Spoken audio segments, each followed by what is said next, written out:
troops. And I heard about the test being given for going to Tuskegee. I did not want to be a walking soldier, so I took the test, and it so happened that I passed all three.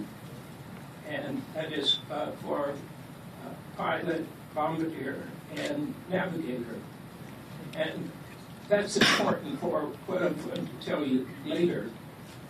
After I started and went to Tuskegee, they decided that some of us in the group that I went with would go for bombardier training. We were sent to Midland, Texas, where President Bush is from. And we finished bombardier school. After that, some of us were then scheduled to go back to Tuskegee. And we went back to Tuskegee for pilot training. After I had gone up for a couple of times, and I was already a second lieutenant bombardier, I decided that I did not want to learn how to fly. I understand that I did not want to pilot a plane. I love flying. I decided that I would go see the commander of the base and ask to resign from pilot training and start navigation training. It's a funny thing. They know how to wash somebody out from pilot training, but they don't know how to get someone who wants to resign out of the program.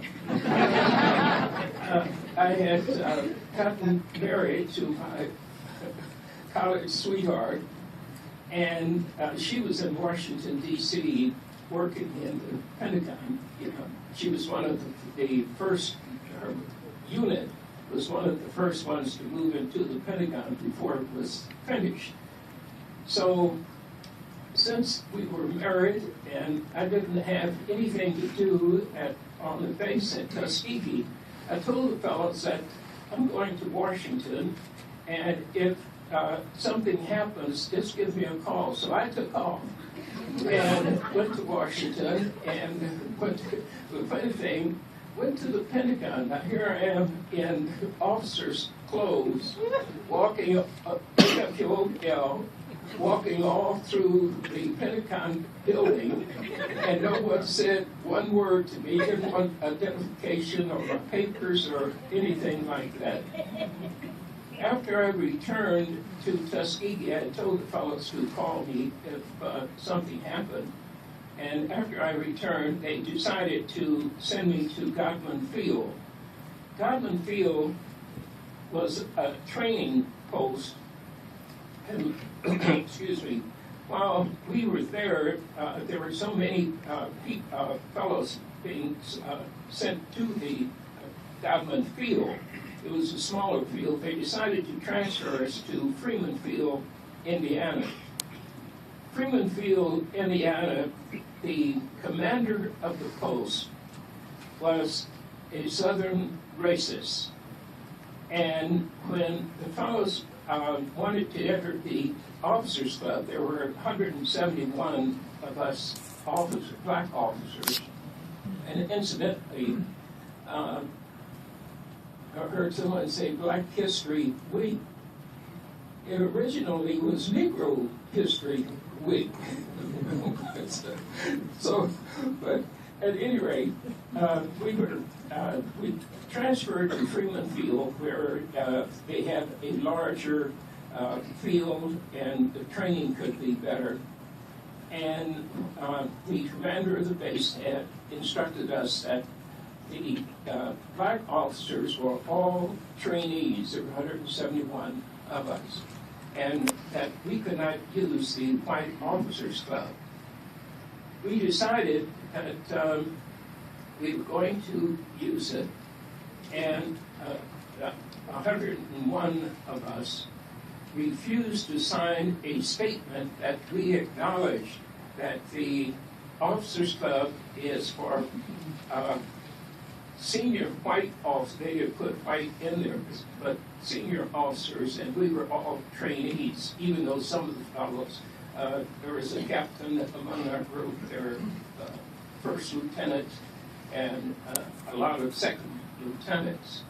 So after the three of the fellows attempted to enter the officers' club, and the commander of the base then instructed us and asked us to sign this statement that we acknowledge that we are trainees that would not use the club.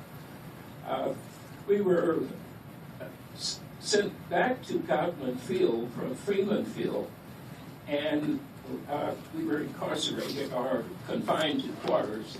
That's what they do for officers, just confined to quarters. And finally, everything was settled. After it was settled, they dispersed a lot of the officers to other different locations, and 32 of us were sent to Louisiana, Monroe, Louisiana, to navigation school.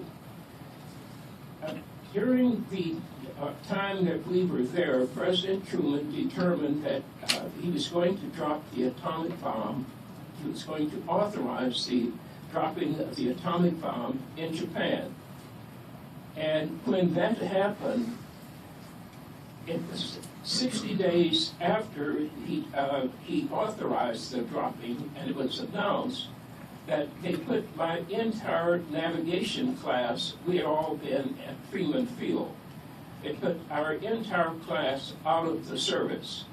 So I'm a second lieutenant bombardier with 2 months of training as a navigator. Thank you.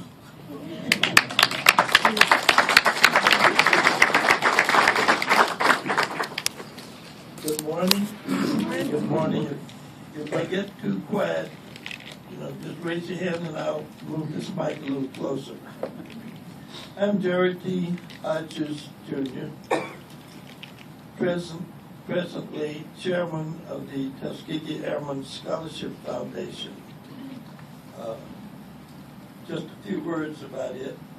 Northrop has been a contributor to our fund since its inception, and we look upon Northrop and its employees as friends of ours.